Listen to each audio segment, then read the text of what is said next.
வணக்கம். நம்ம இன்றைக்கி பார்க்க போகிற topic new NCERT syllabus class 8 science curiosity book chapter number 2 the invisible living world beyond our naked I.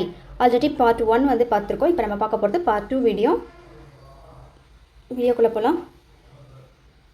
Steps further cell in all parts of the plant and have made a tiny rod shaped structure called plastid. செல்லில் வந்து பார்த்திங்கன்னா ஒரு rod shaped செல் இருக்கும். Rod ஷேப்பில் cells இருக்கும். அதை நம்ம என்ன சொல்கிறோம்னா பிளாஸ்டின்னு சொல்கிறோம். Some plastid like a chloroplast contain the chlorophyll which make them green and help in the photosynthesis. இப்போ வந்து குளோரோபிளாஸ்டில் இருக்க மாதிரியே வந்து பார்த்திங்கன்னா சம் பிளாஸ்டிட் வந்து என்ன பண்ணுதுன்னா குளோரோபிளாஸ்டில் இருக்க மாதிரியே குளோரோஃபில்ஸ் வந்து ப்ரெசென்ட் ஆகிருக்கு. அது என்ன பண்ணுதுன்னா அந்த செல்லை வந்து க்ரீனாக வச்சுருக்க ஹெல்ப் பண்ணுது. சேம் டைம் வந்து பார்த்திங்கன்னா ஃபோட்டோசிந்தசிஸ்க்கும் இந்த பிளாஸ்டிட் செல்ஸ் வந்து ஹெல்ப் பண்ணுது. த நான் green part they help in the storage of the substance. க்ரீனரியாக இல்லாத அதர் பார்ட்லாம் என்ன பண்ணுது பார்த்தீங்கன்னா பிளான்ட்டில் மற்ற சப்ஸ்டன்ஸை வந்து ஸ்டோர் பண்ணுறதுக்கு ஹெல்ப் பண்ணுது. Plant cells also have a large empty looking space called vacuoles. Plant செல்லையும் வந்து பார்த்திங்கன்னா வேக்யூல்ஸ் லார்ஜ் எம்டி நிறைய எம்டியான ஸ்பேசஸ் வந்து நிறைய காலியான வேக்யூல் மாதிரி வந்து ப்ரெசென்ட் ஆகிருக்கு. எம்டி ஸ்பேசஸ் வந்து ப்ரெசென்ட் ஆகிருக்கு. அந்த எம்டி பேக்ஸை நம்ம என்ன சொல்கிறோன்னு பார்த்தீங்கன்னா வேக்யூல்ஸ்னு சொல்லுவோம். These help the plant cells store the important substance, get rid of the waste. இந்த வேக்யூல்ஸ்லாம் எதுக்கு யூஸ் ஆகுதுன்னு பார்த்தீங்கன்னா அந்த வேஸ்ட் சப்ஸ்டன்ஸ் எல்லாம் ஸ்டோர் பண்ணுறதுக்கு and maintain the shape of the cells. Cell வந்து ஷிங்க் ஆகாமல் இருக்கிறதுக்கு அந்த ஷேப்பை வந்து கரெக்டாக மெயின்டைன் பண்ணுறதுக்கும் அந்த வேக்யூல்ஸ் வந்து யூஸ் ஆகுது. They gives the strength and support to the plant and animal cells vacuoles are not usually present. இது இல்லாமல் வந்து வேக்யூல்ஸ் என்ன பண்ணுதுன்னு பார்த்தீங்கன்னா பிளான்ட் செல் வந்து ஒரு ஸ்ட்ரென்த்தனும் கொடுக்குது. ஷேப் தரது மட்டும் இல்லாமல் அந்த செல்லுக்கு வந்து ஸ்ட்ராங்காக இருக்கவும் யூஸ் ஆகுது. ஆனால் அனிமல் செல்ஸில் இந்த மாதிரி வேக்யூல்ஸ் வந்து ப்ரெசென்ட் ஆகிருக்கிறது கிடையாது. மேக்ஸிமம் வந்து ப்ரெசென்ட் ஆகிருக்காது. If present they are usually small. Suppose அப்படி ப்ரெசென்ட்டாக இருந்தாலும் அது எப்படி இருக்கும்னு பார்த்தீங்கன்னா ரொம்ப சின்னதாக தான் இருக்கும். These small vacuoles store certain substance dissolved in water. So a cell is not just a simple bag of liquid. It is a complex structure made up of many different parts, each with its own special function to allow the cells and turn entire organism to work. So cells வந்து பார்த்திங்கன்னா இந்த மாதிரி small vacuoles எல்லாம் வந்து present ஆகிருக்கும். இந்த வேக்யூல்ஸ்லாம் எதுக்கு எப்படி இருக்குன்னு பார்த்தீங்கன்னா வாட்டரில் நல்லா டிசால்வ் ஆகிற மாதிரி இருக்கும். நெக்ஸ்ட் வந்து பார்த்தீங்கன்னா இந்த மாதிரி செல் வந்து பார்த்திங்கன்னா ஒரு சிம்பிள் பேக் ஆஃப் லிக்விட், வெறும் லிக்விட் இருக்க ஒரு பேக் மட்டும் கிடையாது. இதுக்குள்ளே வந்து பார்த்திங்கன்னா சின்ன சின்ன நிறைய காம்ப்ளெக்ஸ் மெட்டீரியல்ஸ் வந்து ப்ரெசென்ட் ஆகிருக்கு. அந்த ஒவ்வொரு பார்ட்டும் வந்து பார்த்திங்கன்னா அதோடைய ஓன் ஃபங்க்ஷனை வந்து செஞ்சுட்டு தான் இருக்குது.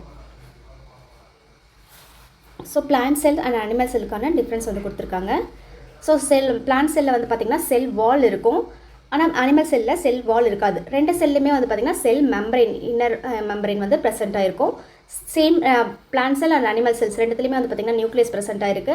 அனிமல் செல்ஸில் வந்து குளோரோபிளாஸ்ட் எதுவும் கிடையாது. ஆனால் பிளான்ட் செல்லில் வந்து குளோரோபிளாஸ்ட் இருக்குது. அதில் வந்து பார்த்திங்கன்னா குளோரோஃபில் ப்ரெசென்ட் ஆகிருக்கு. அதனால தான் அது வந்து க்ரீனாக வந்து ப்ரெசென்ட் ஆகிருக்கு. சைட்டோபிளாசம் வந்து பார்த்திங்கன்னா பிளான்ட் அண்ட் அனிமல் செல்ஸ் ரெண்டுத்துலேயுமே வந்து ப்ரெசென்ட் ஆகிருக்கும்.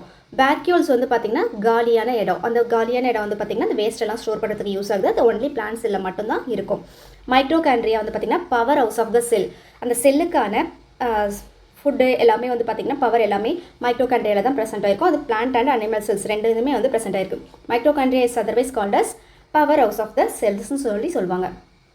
We have now understood the basic structure of the cells as we now also understand that the plant and animal cells differ in shape and structures. So இப்போ plant செல் animal செல்லுக்கான பேசிக்கான structures என்ன, plant செல்லேருந்து animal செல் வந்து எப்படி டிஃப்ரெண்ட்டாக இருக்குது எல்லாமே வந்து நம்ம இப்போ பார்த்தோம். Two different animal cells as vary in their shape and structures. Animal செல்ஸே வந்து பார்த்திங்கன்னா அதோடைய ஷேப் அண்ட் ஸ்ட்ரக்சர்ஸில் வந்து வேரியாக இருக்கும். அதோடைய ஃபங்க்ஷனும் வந்து வேரியாக இருக்கும். Variations in the shape and structure of cells. The muscle cells and the nerve cells of the humans are shown in the figure. So இந்த பிக்சரில் வந்து பார்த்திங்கன்னா இங்கே வந்துட்டு மசில் செல் கொடுத்துருக்காங்க. இங்கே வந்து பார்த்திங்கன்னா நர்வ் செல் கொடுத்துருக்காங்க. மசில் செல் வந்து ஸ்பிண்டில் ஷேப்பில் வந்து ப்ரெசென்ட் ஆகிருக்கு லாங்காக. இங்கே வந்து பார்த்திங்கன்னா நர்வ் செல் வந்துட்டு பிரான்ச்சஸோட லாங்காக டெய்ல் மாதிரி ப்ரெசென்ட் ஆகிருக்கு. ஸோ இது ரெண்டுமே வந்து அனிமல் செல்ஸ், ஹியூமனுக்குள்ளே இருக்க செல்ஸ் தான். The muscle cells and nerve cells of the human shown in the figure in 2.6a and 6b where the similarities and difference you seen in them. அதில் வந்து similar and difference வந்து நம்மளால் பார்க்க முடியுது. The muscle cells is shaped like a spindle. அது பார்க்க வந்து spindle மாதிரி இருக்குது. while the nerve cells very long as branched நல்ல லாங்காக வந்து ப்ரெசென்ட் ஆகிருக்கு பிரான்ச்சஸாகவும் இருக்குது some cells are rounded in shape while the other cells are long and thin some cell வந்து பார்த்திங்கன்னா நர்வ் செல்லே வந்துட்டு ரவுண்டாக இருக்குது சிலது வந்து பார்த்திங்கன்னா லாங் அண்ட் டெய்ல்டாக வந்து ப்ரெசென்ட் ஆகிருக்கு தின்னாகவும் ப்ரெசென்ட் ஆகிருக்கு the number of cells also varies in the organism different organism so இந்த நம்பர் ஆஃப் செல்ஸ் இதில் எவ்வளோ செல்ஸ் இருக்குன்னு பார்த்திங்கன்னா அந்த நம்பர் ஆஃப் செல்ஸும் வந்து ஒவ்வொரு ஆர்கானிசத்துக்கும் டிஃப்ரெண்ட்டாக இருக்கும் Why do cells look so different from each other? Does the shape and structure of the cells related to its function? ஏன் செல்ஸ் எல்லாமே ஒன்றுலேருந்து இன்னொன்று டிஃப்ரெண்ட்டாக இருக்குது அதோடைய ஷேப் அண்ட் ஸ்ட்ரக்சருக்கு ஏதாவது ஷேப் அண்ட் ஸ்ட்ரக்சருக்கும் அதோடைய ஃபங்க்ஷனுக்கும் ஏதாவது ரிலேஷன்ஸ் இருக்கான்னு சொல்லி கேட்குறாங்க The unique shape and size structure of the cells help them carry out their specific functions அதோடைய சைஸு ஷேப்பு ஸ்ட்ரக்சர் எல்லாமே வந்து பார்த்திங்கன்னா ஒரு ஸ்பெசிஃபிக்கான ஃபங்க்ஷனை பண்ணுறதுக்காக தான் அந்த மாதிரி டெவலப் ஆகிருக்கு but how do these cells help in performing various function in a body அது எப்படி நம்ம பாடியில் வந்து ஒவ்வொரு செல்லும் ஒவ்வொரு ஃபங்க்ஷன் வந்து பண்ணுது let us find out இப்போ வந்து நம்ம பார்க்கலாம் You observed in activity 2.3 the inner cheek cells are thin and flat then they form a protective lining on the inner surface of the cheeks நம்ம வந்து 2.3 வந்து பார்த்திங்கன்னா இன்னர் சீக் செல்ஸை வந்து பார்த்தோம் அது வந்து பார்த்திங்கன்னா ப்ளூ கலரில் ஃப்ளாட்டாக சின்னதாக வந்து இருந்தது அது வந்து பார்த்திங்கன்னா எதுக்காக யூஸ் ஆகுதுன்னா நம்மளுடைய சீக்கோடைய இன்னர் லேயரை ப்ரொடெக்ட் பண்ணுறதுக்காக தான் வந்துட்டு யூஸ் ஆகுது the nerve cells also known as the neurons nerve செல்ஸில் இருக்க செல்லை நம்ம என்ன சொல்லுவோம்னா நியூரான்ஸ்னு சொல்லுவோம் தி கேரி த மெசேஜ் இன் அவர் பாடி நம்ம பிரெயினில் வர சிக்னல்ஸை வந்து இந்த நியூரான்ஸ் என்ன பண்ணணும்னு பார்த்திங்கன்னா எந்த பார்ட்டுக்கு வந்து தேவையோ அந்த பார்ட்டுக்கு சிக்னலை வந்து கேரி பண்ணுறதுக்கு இந்த நியூரான்ஸ் வந்து யூஸ் ஆகும் த elongated shape and branched structure help them reach the different part of the body and pass the message quickly so அந்த மாதிரி நர்வ் செல்ஸ் வந்து பார்த்திங்கன்னா பிரான்ச்டாகவும் எலாங்கேட்டடாகவும் இருக்கிறதுனால என்ன ஆகுதுன்னா சீக்கிரமாக வந்துட்டு டிஃப்ரெண்ட் பார்ட் ஆஃப் த பாடிக்கு வந்து மெசேஜை குயிக்காக வந்து பாஸ் பண்ணுறதுக்கு யூஸ் ஆகுது Similarly, the plant cells also shown the variations இதே மாதிரி plant cells some variations இருக்குது in plant cells too cell may or rectangular or elongated over even tubeless பிளான்ட்லேயும் வந்து பார்த்திங்கன்னா ரெக்டாங்குலராக இருக்கலாம் எலாங்குலேட்டடாக இருக்கலாம் ஓவலாக இருக்கலாம் தென் டியூப் மாதிரியும் வந்து ப்ரெசென்ட் ஆகிருக்கலாம் some plant cells form a long tube then help carry out the water throughout the plant some plant செல்ஸில் வந்து பார்த்திங்கன்னா டியூப் மாதிரி ஸ்ட்ரக்சரான செல்ஸ் இருக்கும் இது எதுக்காக யூஸ் ஆகுதுன்னா வாட்டரை வந்து கேரி பண்ணிவிட்டு வேரியஸ் பார்ட்டுக்கு வந்து கொடுக்கறதுக்கு யூஸ் ஆகுது You already studied the digestive system in class 7. Different part of the digestive system are made up of different type of cells.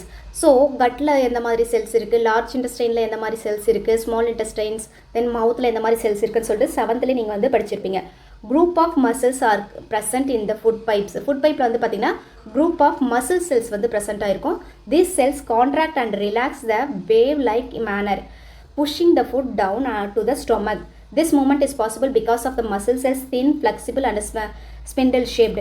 So food pipeல இருக்க cells வந்து பார்த்தீங்கன்னா எப்படி இருக்கும்னா அதாவது வந்துட்டு ஃபுட் பைப்பில் வந்து நிறைய மசில் செல்ஸ் வந்து ப்ரெசென்ட் ஆகிருக்கும் அந்த மசில் செல்ஸ் என்ன பண்ணுன்னா சுருங்கி விரியும் கான்ட்ராக்ட் அண்ட் ரிலாக்ஸ் சுருங்கி விரியும் போது என்ன ஆகும்னு பார்த்தீங்கன்னா அந்த ஃபுட்டு வந்துட்டு ஃபுட் பைப்பில் வந்து கீழே இறங்கிறதுக்கு யூஸ் ஆகும் அந்த மூமெண்ட்டை நம்ம என்ன சொல்லுவோம்னு பார்த்தீங்கன்னா பெரிஸ்டாலிஸ் மூமெண்ட்டுன்னு சொல்லுவோம் பெரிஸ்டாலிஸ் மூமெண்ட் அந்த பெரிஸ்டாலிஸ் மூமெண்ட்டால் தான் என்ன ஆகும்னா ஃபுட்டு வந்து மவுத்லேருந்து அந்த ஃபுட் பைப் வழியாக இறங்கி இன்டெஸ்டைன் வந்து ரீச் ஆகும் This movement possible because the muscle cells are thin and flexible in spindle shape. இந்த மூமெண்ட் எதனால் நடக்குதுன்னு பார்த்தீங்கன்னா அந்த செல்ஸ் எல்லாமே மசில் செல்ஸ் எல்லாமே ரொம்ப தின்னாகவும் ஃப்ளெக்சிபிளாகவும் ஸ்பிண்டில் ஷேப்பில் இருக்கிறதுனால தான் நடக்குது. The stomach also has different type of cells for performing different functions. அதே மாதிரி வந்து பார்த்தீங்கன்னா ஸ்டொமக்லேயும் வந்து different type of cells இருக்குது வேரியஸ் ஃபங்க்ஷன்ஸ் வந்து ப்ரொடியூஸ் பண்ணுறதுக்கு HCl செக்ரேட் பண்ணுறதுக்கும் தென் அதர் ஃபங்க்ஷன் பண்ணுறதுக்கும் ஒவ்வொரு மாதிரியான செல்ஸ் வந்து ப்ரெசென்ட் ஆயிருக்கு. The muscle cells in the stomach wall help the crunching of the food. Other cells in the inner lining of the stomach, digestive juice and acid help the breakdown of the food and all these cells work together to make the digestive system possible. இந்த இன்டெஸ்டைனில் இருக்க cells எல்லாமே என்ன பண்ணுதுன்னு பார்த்தீங்கன்னா அந்த ஃபுட்டை வந்து crunch பண்ணுறதுக்கு யூஸ் ஆகுது. இந்த இன்னர் லைனிங்கில் இருக்க செல்ஸ் வந்து பார்த்தீங்கன்னா ஃபுட்டை வந்து பிரேக் டவுன் பண்ணுறதுக்கும் சேம் டைம் வந்து டைஜஸ்டிவோடைய காம்ப்ளெக்ஸ் எல்லா ப்ராசஸையும் பண்ணுறதுக்கு வந்து பார்த்திங்கன்னா இங்கே இருக்க எல்லா செல்ஸும் ஒன்றா சேர்ந்து தான் வந்து நடத்துது. What are the levels of the organizations in the body of the living organisms? So இதில் ஒரு பாடியோடைய ஒரு ஆர்கானிசம்னு எடுத்துக்கிட்டால் அதில் வந்து என்னென்ன ஆர்கனைசேஷன் லெவல்ஸ் வந்து இருக்குதுன்னு சொல்லிட்டு பார்க்க போகிறோம். The body of the living organisms is organized in the complex way. ஒரு லிவிங் ஆர்கானிசம் எடுத்துகிட்டா அதோடைய பாடியில் இருக்க எல்லாமே வந்து ரொம்ப காம்ப்ளெக்ஸாக இருக்கும். The cells in figure 2.7a is the basic unit of the life. இங்கே வந்து பார்த்தீங்கன்னா செல் வந்து கொடுத்துருக்காங்க. ஸோ இந்த செல் வந்து பார்த்தீங்கன்னா இதுதான் வந்துட்டு பேசிக் யூனிட் ஆஃப் த லைஃப்னு சொல்கிறோம். Just like a brick is the basic unit of the wall, a group of similar cells form a type of tissues. So ஒவ்வொரு செல்லும் வந்து பார்த்திங்கன்னா இண்டிவிஜுவலாக இருக்கும். இது எல்லாமே வந்து பார்த்திங்கன்னா ஒரு பேசிக் யூனிட். நம்மளுடைய லைஃபோடைய பேசிக்கே வந்து எதில் இருக்குன்னா அந்த செல்ஸ் தான் இருக்குது. நிறைய குரூப் ஆஃப் செல்ஸ் வந்து ஃபார்ம் ஆகிட்டு நமக்கு என்ன பண்ணுதுன்னு பார்த்திங்கன்னா டிஷ்யூஸ் வந்து ஃபார்ம் ஆகும். a group of similar cells, ஒரே மாதிரி நிறைய செல்ஸ் ஒரு குரூப்பாக இருந்தால் அதை வந்து டிஷ்யூன்னு சொல்லுவோம். different tissues organized to form an organ. ஒரு இதே மாதிரி நிறைய டிஷ்யூஸ் சேர்ந்து என்ன பண்ணுதுன்னா ஒரு ஆர்கன் வந்து ஃபார்ம் பண்ணுது. ஃபஸ்ட்டு ஒரு செல் இருக்குது, செல்லெல்லாம் ஒரு சிமிலர் குரூப் ஆஃப் செல்லெல்லாம் சேர்ந்து ஒரு டிஷ்யூஸ் ஆகுது, டிஷ்யூ எல்லாம் சேர்ந்து ஒரு ஆர்கன் ஆகுது, ஆர்கனெல்லாம் சேர்ந்து வந்து பார்த்திங்கன்னா ஆர்கன் சிஸ்டம் வந்து ஆகுது. எக்ஸாம்பிளுக்கு வந்து பார்த்திங்கன்னா இப்போ வந்து பார்த்திங்கன்னா கிட்னி செல்ஸ் இருக்கும். கிட்னியில் வந்து பார்த்திங்கன்னா செல்ஸ் இருக்குது. அந்த கிட்னி டிஷ்யூஸ் வந்து அதே மாதிரி குரூப் ஆஃப் செல்ஸ் சேர்ந்து என்ன பண்ணுதுன்னா கிட்னி டிஷ்யூஸை வந்து ஃபார்ம் பண்ணுது. ஸோ அந்த டிஷ்யூஸ் எல்லாமே ஒன்றா சேர்ந்து கிட்னின்ற ஆர்கனை வந்து ஃபார்ம் பண்ணுது. கிட்னியை மாதிரியே வந்து பார்த்திங்கன்னா அதோடைய இந்த டியூப்ஸு தென் இங்கே இருக்க யூரினரி ட்ராக்ட் அது எல்லாமே சேர்ந்து யூரினரி சிஸ்டம் வந்து ஃபார்ம் பண்ணுது. ஸோ இந்த மாதிரி ஒரு சிங்கிள் செல் டிஷ்யூ ஃபார்ம் பண்ணும், டிஷ்யூ வந்துட்டு ஒரு ஆர்கனை ஃபார்ம் பண்ணும். இந்த மாதிரி மல்டி ஆர்கன் சேர்ந்துட்டு ஒரு ஆர்கன் சிஸ்டம் வந்துட்டு ஃபார்ம் பண்ணும்.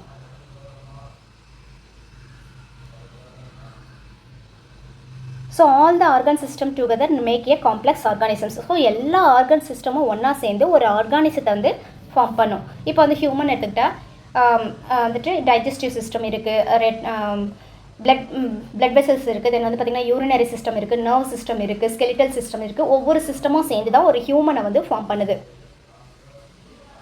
ஸோ செல்ஸ் எல்லாம் சேர்ந்து டிஷ்யூஸ் ஆகுது, டிஷ்யூ எல்லாம் சேர்ந்து ஆர்கன் ஆகுது, ஆர்கன் எல்லாம் சேர்ந்து ஆர்கன் சிஸ்டம் ஆகுது, ஆர்கன் சிஸ்டம் எல்லாமே சேர்ந்து ஒரு முழு ஆர்கானிசம், ஒரு முழு லிவிங் பீயிங்காக வந்து மாறுது. இதுதான் வந்து லெவல்ஸ் ஆஃப் ஆர்கனைசேஷன் சொல்லுவாங்க. These levels of organisation help us understand how the simple building blocks like a cell come together to form a complex living beings. So இதுதான் வந்து பார்த்திங்கன்னா ஒரு சிம்பிளாக இருக்க செல்ஸ்லேருந்து எப்படி காம்ப்ளெக்ஸாக இருக்க லிவிங் பீயிங்ஸ் வரைக்கும் எப்படி உருவாகுதுன்றதை கொடுத்துருக்காங்க. இங்கே வந்து பார்த்திங்கன்னா நமக்கு வந்துட்டு செல் வந்து கொடுத்துருக்காங்க.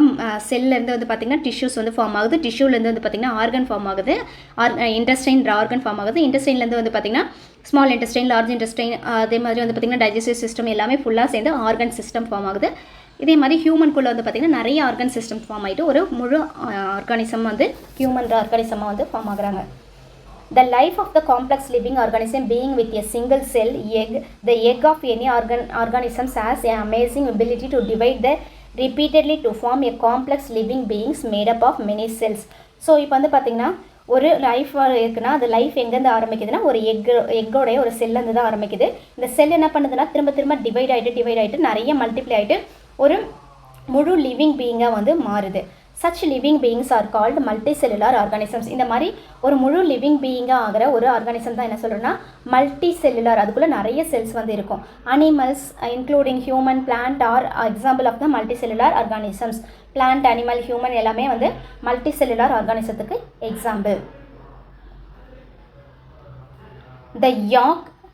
The yellow part of an egg, an ostrich egg, is a single cell, the largest known cell in the living world, being measured 130 mm to 170 mm in diameter. So இருக்கிறதுலே வந்துட்டு இது வரைக்கும் லாங்கான செல் எதுன்னு பார்த்தீங்கன்னா ஆஸ்ட்ரிச்சோடைய எக் செல்ஸ் தான். அதோடைய size வந்து பார்த்திங்கன்னா 130 mm 170 mm வரைக்கும் லாங் இருக்குது. The egg contain extra non-cellular material, a shell for the protection and white liquid for nourishing the cell during its continuous development. இதில் வந்து பார்த்திங்கன்னா இந்த யாக் மட்டும் இல்லாமல் இதில் வந்துட்டு பார்த்திங்கன்னா இன்னும் நிறைய காம்போனன்ட்ஸ் இருக்குது. இந்த ஒயிட் போர்ஷன்ஸ் எதுக்கு யூஸ் ஆகுதுன்னு பார்த்தீங்கன்னா நான் செல்லுலார், அதாவது செல் இல்லாமல் இந்த ஒயிட் போர்ஷன்ஸ் எல்லாமே அந்த செல்லை வந்து நரிஷிங் பண்ணுறதுக்கு, ஃபர்தராக டெவலப் ஆகும்போது அதுக்கு தேவையான நியூட்ரியன்ஸ் எல்லாம் கொடுக்கறதுக்கு இந்த லிக்விட் பார்ட் வந்து இருக்குது. செல் வந்து பார்த்திங்கன்னா எதுக்குன்னா அந்த ஹோல் எக்கையே வந்து ப்ரொடெக்ட் பண்ணுறதுக்கு எக் ஷெல் வந்து ப்ரெசென்ட் ஆகிருக்கு. ஸோ ஆஸ்ட்ரிச்சோட எக் தான் வந்து பார்த்திங்கன்னா இருக்கிறதுலே பெருசு. இந்த எக் ஷெல் எடுத்துக்கிட்டால் எக்கை வந்து ப்ரொடெக்ட் பண்ணுது. லிக்விட் ஒயிட் போர்ஷன்ஸ் வந்து பார்த்திங்கன்னா என்ன பண்ணுதுன்னா அந்த செல்லுக்கு தேவையான நியூட்ரிஷன்ஸ் எல்லாமே அந்த ஒயிட்டில் தான் வந்து ப்ரெசென்ட் ஆகிருக்கு. Next one, what are microorganisms? Some living organisms are made up of just one or very few cells. They are so small they are cannot be seen with naked eye. Some living organism வந்து பார்த்திங்கன்னா ஒரு செல்லாலேயோ இல்லைனா few செல்ஸாலேயோ made up of ஆகிருக்கும். அது வந்து பார்த்திங்கன்னா நம்ம கண்களால் வந்து பார்க்க முடியாது. These are called microorganism. So அந்த மாதிரி இருக்க ஆர்கானிசம் தான் நம்ம என்ன சொல்கிறோன்னு பார்த்திங்கன்னா மைக்ரோ ஆர்கானிசம் சொல்கிறோம். Some microorganisms like bacteria and amoeba are made up of just one cell. So சில ஆர்கானிசம் வந்து பார்த்திங்கன்னா ஒரு பாக்டீரியாவோ இல்லைனா வந்து பார்த்திங்கன்னா அமீபாவோ எடுத்துக்கிட்டால் அது வந்து ஒரே ஒரு செல்லால் தான் வந்து உருவாயிருக்கும். அதை நம்ம என்ன சொல்கிறோன்னு பார்த்திங்கன்னா unicellular. The cell bacteria or amoeba made up of single cells is called unicellular organism சொல்வோம். Other like some fungi algae and have many cells they are called multicellular. Fungi algae பூஞ்சைகளோ ஆல்கைகளோ பாசிகளோ வந்து எடுத்துக்கிட்டால் வந்து பார்த்திங்கன்னா நிறைய செல்ஸால் உருவாயிருக்கும். அதனால் நம்ம என்ன சொல்கிறோம்னா அது வந்து மல்டி செல்லுலார்னு சொல்கிறோம். They are found all around us water, soil, air or even inside our body. So இந்த ஃபங்கை ஆல்கை எல்லாமே வந்து பார்த்திங்கன்னா எல்லா இடத்துலையுமே வந்து ப்ரெசென்ட் ஆகிருக்கும். பாக்டீரியாஸ் மைக்ரோ ஆர்கானிசம் எல்லாமே வந்து பார்த்திங்கன்னா சாயிலில் இருக்கும், வாட்டரில் இருக்கும், ஏரில் இருக்கும், ஈவன் நம்ம பாடிக்குள்ளே கூட வந்து ப்ரெசென்ட் ஆகிருக்கும். But what do their cells look like? அந்த செல்ஸ்லாம் பார்க்க எப்படி இருக்கும்? They are like a plant or animal cells or just learn about or they are different. இதெல்லாம் வந்து பிளான்ட் செல் மாதிரி இருக்குமா, அனிமல் செல் மாதிரி இருக்குமா, இல்லை அதுலேருந்து டிஃப்ரெண்ட்டாக இருக்குமா, எல்லாமே வந்து இப்போ நம்ம லேர்ன் பண்ணுவோம். To observe the cells of microorganisms again we need use a microscope which magnify the size and them make them visible to us. இப்போ வந்து பார்த்திங்கன்னா மைக்ரோ ஆர்கானிசம் வந்து நம்ம பார்க்கணுன்னா நம்ம அதோட சைஸை வந்து மேக்னிஃபை பண்ணணும், பெருசாக்கி பார்த்தா தான் நம்மளால் வந்து அது வந்து விசிபிளாக பார்க்க முடியும். The scientists have also created the low-cost foldable paper microscope or foldscope. Scientist வந்து பார்த்திங்கன்னா பேப்பர்லேயே வந்துட்டு ஃபோல்டபிள் மைக்ரோஸ்கோப் வந்து செஞ்சுருக்காங்க. அது வந்து பார்த்திங்கன்னா ரொம்ப லோ காஸ்ட்டாக இருக்கும். இது வந்து ஃபோல்டு ஸ்கோப்புன்னு சொல்லுவாங்க. The fold scope may not provide a same level of detail like high powered laboratory microscope. அந்த folded microscope வந்து பார்த்தீங்கன்னா high power laboratory microscope மாதிரி கிளியரான டீட்டெயில்ஸ் வந்து தராது. However, this make a microscope world accessible to many people. அதனால வந்து பார்த்தீங்கன்னா மோஸ்ட்லி மைக்ரோ ஆர்கானிசத்தை வந்து வியூ பண்ணுறதுக்கு மைக்ரோஸ்கோப்பை தான் வந்து யூஸ் பண்ணுறாங்க. Let us now take a closer look at the fascinating world of microbes. மைக்ரோப்ஸை பற்றி இப்போ நம்ம கிளியராக வந்து பார்ப்போம். Activity 2.4. Let us observe the pond water and stagnant water. Pond water na குளத்தில் இருக்க தண்ணி, stagnant na தேங்கி இருக்க தண்ணி, கழிவு நீர் எதுவாக வேணாலும் இருக்கலாம். Take a container or collect the pond water or stagnant water in it with the help of your teacher or your elders. ஒரு எல்டரையோ இல்லை உங்கள் டீச்சரையோ கூப்பிட்டு போயிட்டு பாண்ட் வாட்டரோ இல்லைனா எங்கேயாவது சின்னதாக ஒரு குட்டையில் தேங்கி இருக்க தண்ணியோ வந்துட்டு எடுத்துகிட்டு வர சொல்கிறாங்க. Use a dropper and place the drop of pond water or stagnant water on the microscope or fold scope slide. Put the cover slip, observe under the microscope or fold scope. இப்போ வந்து பார்த்தீங்கன்னா ஒரு cover slip இருக்கும். அந்த cover slip வந்து பார்த்தீங்கன்னா நீங்கள் collect பண்ணிட்டு வந்து ஒரு ட்ராப் ஆஃப் வாட்டர் வந்து வச்சுட்டு ட்ராப்பரை யூஸ் பண்ணி ஒரு ட்ராப் ஆஃப் வாட்டர் வந்து வச்சுட்டு என்ன பண்ணணும்னு பார்த்தீங்கன்னா சின்னதாக ஒரு கவர் ஸ்லிப் போட்டு கவர் பண்ணிடணும். கவர் பண்ணிவிட்டு இதை வந்து மைக்ரோஸ்கோப்லேயோ இல்லை ஃபோல்டர் ஸ்கோப்லேயோ வச்சு பார்க்கும்போது நமக்கு வந்துட்டு மைக்ரோ ஆர்கானிசம் வந்து விசிபிளாக இருக்கும். அது வந்து அந்தளவுக்கு கலராக தெரியாது. ஏன்னா நம்ம இதில் வந்து கலரிங் ஏஜென்ட் மெத்திலின், ப்ளூ, சாஃப்ரன் மாதிரி எந்த ஒரு கலரிங் ஏஜென்ட்டும் ஆட் பண்ணல. ஜஸ்ட்டு வந்து ஒரு டிரான்ஸ்பரண்ட் மூவ்மெண்ட் வந்து தெரியும். இது வந்து மோட்டிலிட்டி டெஸ்ட்டுக்காக யூஸ் பண்ணலாம். இந்த மாதிரி ஆர்கானிசத்தோடைய மூவ்மெண்ட்டை வந்து பார்க்கறதுக்காக யூஸ் பண்ணலாம். Activity 2.5. Let us observe the soil suspension. Take a beaker and collect some moist soil in it from the nearby field or garden. உங்கள் நியர்பையில் இருக்க கார்டன்லேயோ இல்லை ஃபீல்டுலேயோ இருந்து கொஞ்சம் பீக்கரில் போயிட்டு சாயில் எடுத்துகிட்டு வர சொல்கிறாங்க. Do not touch the soil with your bare hand. Use a spoon or glove. வெறும் கைகளால் அந்த மண்ணை வந்து எடுக்காமல் க்ளவுஸோ இல்லை ஸ்பூனோ வச்சு எடுக்க சொல்கிறாங்க. ஸோ இந்த மாதிரி எடுத்து என்ன பண்ணோன்னா pour some water into the beaker and stir into the glass rod. So பீக்கரில் வந்து தண்ணியை வந்து ஆட் பண்ணிவிட்டு அதை வந்துட்டு என்ன பண்ணுறாங்கன்னா ஒரு கிளாஸ் ராட் வந்து வச்சு அந்த வாட்டரை மிக்ஸ் பண்ண சொல்கிறாங்க. The liquid which make look dirty is very fine particle solid soil and is called soil suspension. Keep it aside for some times and let us mixture the settle. So இப்போ வந்து என்ன பண்ணணும்னு பார்த்தீங்கன்னா வாட்டரில் வந்து கொஞ்சம் சாயிலை வந்து பீக்கரில் இருக்க சாயிலில் வந்து கொஞ்சம் வாட்டரை வந்து மிக்ஸ் பண்ணிவிட்டு அதோட கிளாஸ் ராட் வச்சு நல்லா அந்த சஸ்பென்ஷனை வந்து மிக்ஸ் பண்ணி லிக்விடாக வந்து மாற்றணும். இப்போ அந்த லிக்விட் பார்க்கும்போது எப்படி இருக்குன்னு பார்த்தீங்கன்னா ரொம்ப டர்ட்டியாக வந்து இருக்கும். அந்த டர்ட்டியில் வந்து பார்த்திங்கன்னா சின்ன சின்ன ஃபைன் பார்ட்டிகல்ஸ் வந்து ப்ரெசென்ட் ஆகிருக்கு. அதை நம்ம என்ன சொல்லணும் பார்த்தீங்கன்னா சாயில் சஸ்பென்ஷன், சாயிலில் கரைஞ்சிருக்க பொருட்கள்னு சொல்லிட்டு சொல்லுவோம். அது வந்து சாயில் சஸ்பென்ஷன் சொல்லுவோம். கீப் இதை வந்து கொஞ்ச நேரம் அப்படியே வந்துட்டு விட்டுட்டோன்னா என்னாகும், அந்த சாயில் சஸ்பென்ஷன் அதில் இருக்க மிக்சர் எல்லாமே வந்து கீழே வந்து செட்டில் ஆகிடும். Use a dropper and take a drop of water from the top of the layer. Place the drop on the microscopic slide. So இதுலேருந்து ஒரு ட்ராப்பரை யூஸ் பண்ணி என்ன பண்ணுறாங்கன்னா மைக்ரோஸ்கோபிக் ஸ்லைடில் ஒரு ட்ராப் வந்து வைக்க சொல்கிறாங்க.